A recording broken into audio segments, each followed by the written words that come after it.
Sebelum kita lanjutkan perbincangan, kami juga akan memperkenalkan kuasa hukum dari pasangan 02 yang sepertinya juga sudah bergabung dalam perbincangan ini melalui daring. Sudah hadir Mbak Francine Wijoyo. Selamat malam Mbak Francine.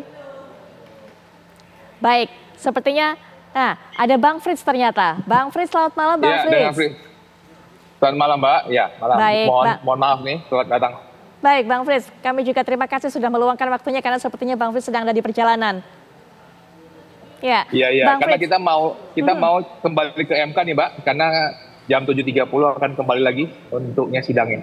Baik, Bang Frits, sebelum ini kita nanti akan lihat bagaimana proses kembali lagi bersidang di MK. Penilaian Bang Frits terhadap apa yang disampaikan sanggahan-sanggahan dari termohon, KPU tadi yang menjelaskan bahwa memang tidak sesuai dengan dugaan-dugaan tersebut, tidak ada keberpihakan yang ditunjukkan oleh KPU kepada pasangan 02. Silakan Bang Frits.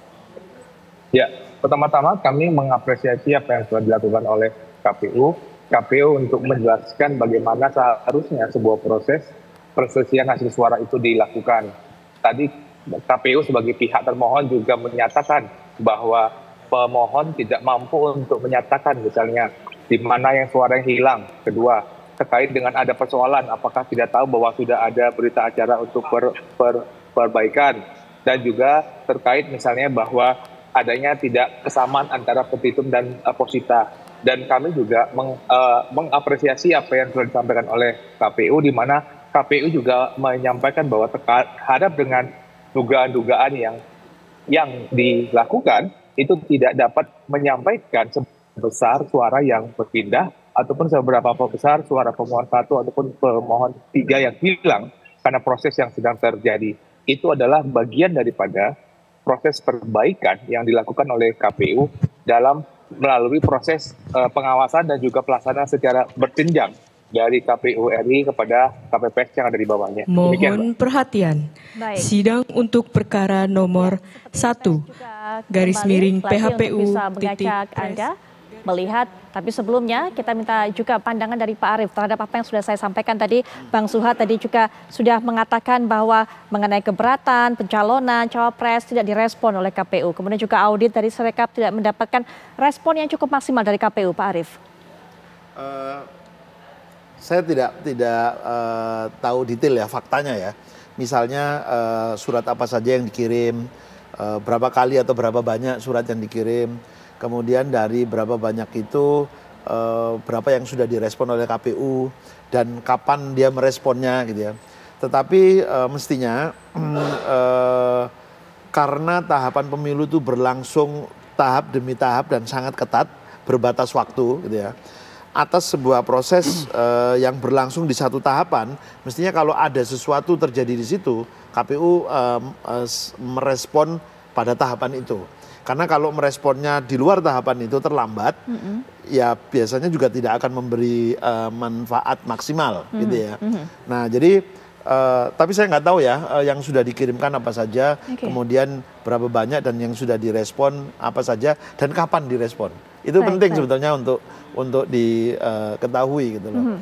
Nah, saya tentu juga tidak bisa mengikuti proses persidangan secara full time gitu ya. Beberapa juga saya ikuti, tapi beberapa juga saya tidak sempat mengikuti.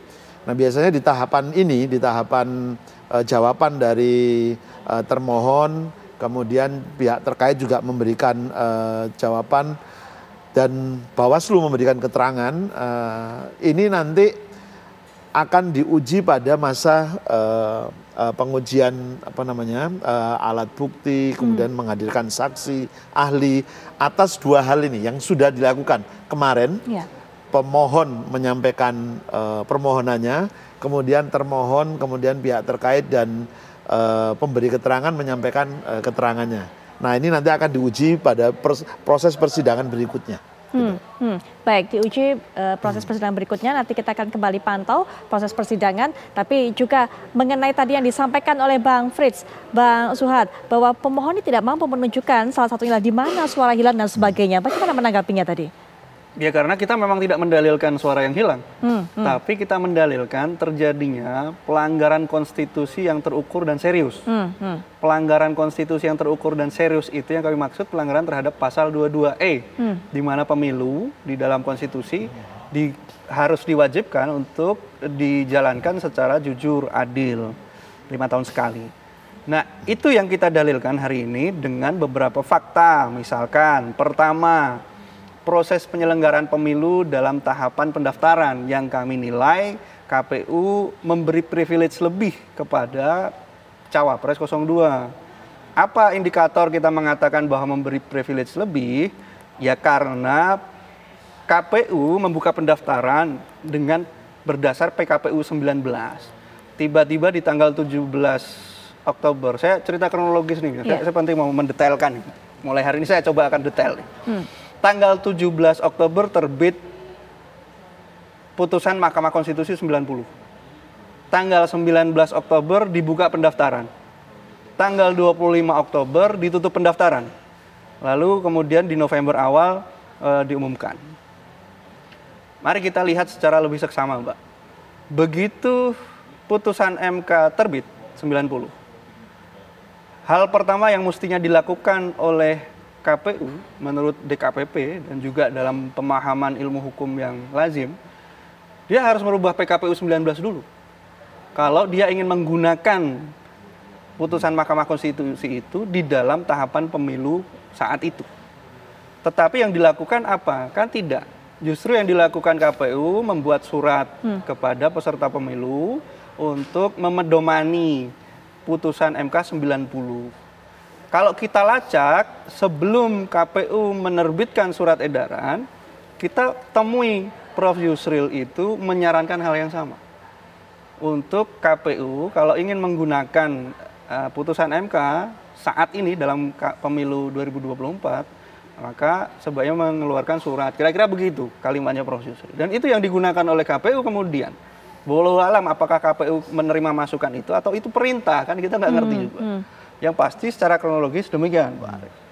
Nah, PKPU 19 itu baru dirubah dengan PKPU nomor 23 setelah ditutup masa pendaftaran. 3 November kalau saya nggak salah ingat, PKPU itu keluar. Nah,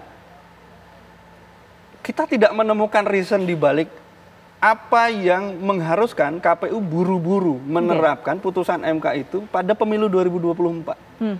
Karena kalau kita baca di putusan MK 141, MK itu sekali lagi menegaskan, Pak Arief, bahwa putusan 90 itu MK hanya memaknai, dan di putusan 141 ditegaskan ulang bahwa usia capres-cawapres itu open legal policy. Itu urusan pada pembuat undang-undang.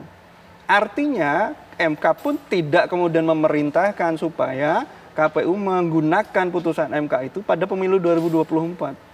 Pertanyaannya, kalau KPU menggunakan putusan MK itu untuk digunakan nanti pemilu 2029, KPU melanggar atau tidak? Kita jawab tegas, enggak melanggar.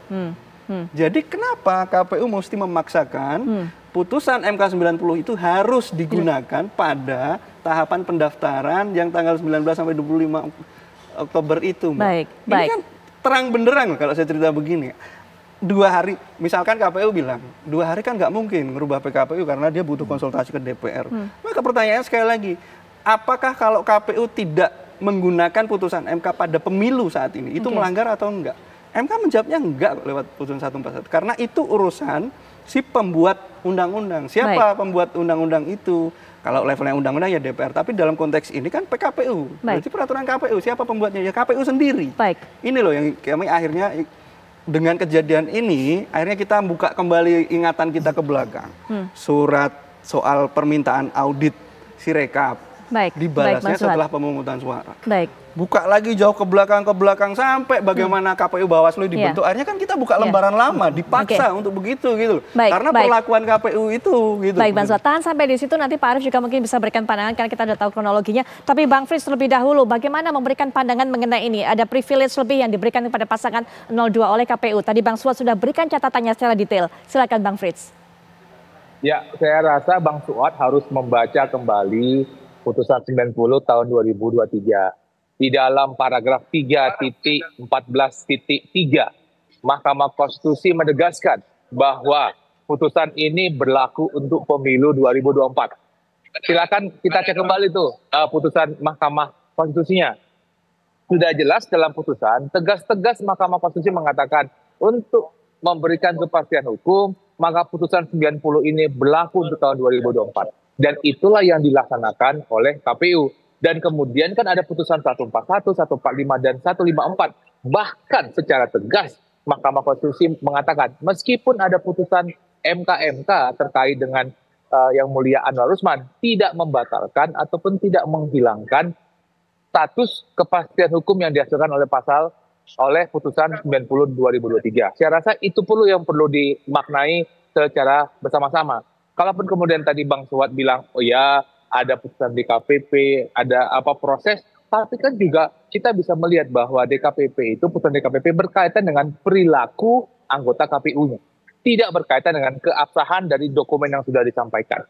Dan kami juga berargumentasi sebagaimana disampaikan oleh KPU, seandainya pada saat proses pencalonan ada keberatan dari pasal 1 dan pasal 3, harusnya menyampaikan dong, harusnya menyampaikan dong sengketa pencalonan ke Bawaslu, tetapi kan itu tidak dilakukan gitu. Mbak, saya mohon maaf nih, saya harus kembali ke ruang sidang, teman-teman. Mohon maaf sekali. Harusnya masuk kembali ya. Terima kasih Bang Frits. Di tengah waktunya kesibukannya yang terbatas, silakan untuk bisa mengikuti kembali proses persidangan. Saya mau jawab Bang, saya mau jawab ini. Baik, nanti mungkin setelah jeda Bang Suwad bisa berikan penjelasan mengenai hal ini. Pak Sira Prayuna juga punya catatan mungkin mengenai hal ini, tapi setelah jeda kami segera kembali.